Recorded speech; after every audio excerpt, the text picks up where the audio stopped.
এবার ইসরায়েলকে উচিত শিক্ষা দিল মধ্যপ্রাচ্যের সিংহখ্যাত দেশ ইরান। ইসরায়েলের রাজধানী তেল আবিব সহ দেশটির বিভিন্ন গুরুত্বপূর্ণ শহরে সারারাত মিসাইল হামলা চালিয়েছে ইরানের সেনারা।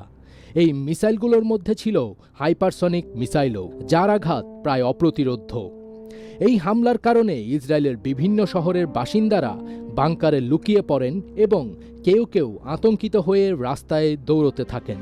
এই সময় সেখানে এক ভীতিকর পরিস্থিতির সৃষ্টি হয়।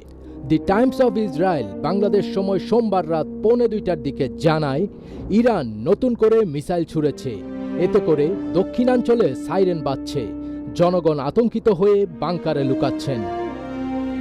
অন্যদিকে পারস্য উপসাগরে মার্কিন বিমানবাহী রণতরী ইউএসএস আব্রাহাম লিঙ্কনে ক্ষেপণাস্ত্র হামলার দাবি করেছে ইরানের রেভলিউশনারি গার্ডস। তবে একজন মার্কিন কর্মকর্তা আল জাজিরাকে জানিয়েছেন, ইরানের ক্ষেপণাস্ত্র হামলা আব্রাহাম লিঙ্কনকে আঘাত করেনি এবং রণতরীটি স্বাভাবিক কার্যক্রম চালিয়ে যাচ্ছে।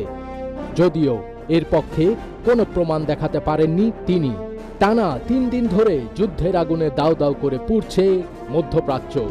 খামেনি হত্যার প্রতিশোধ নিতে ইসরায়েল সহ মধ্যপ্রাচ্যে থাকা মার্কিন ঘাঁটিগুলো নিশানা করেছে ইরান।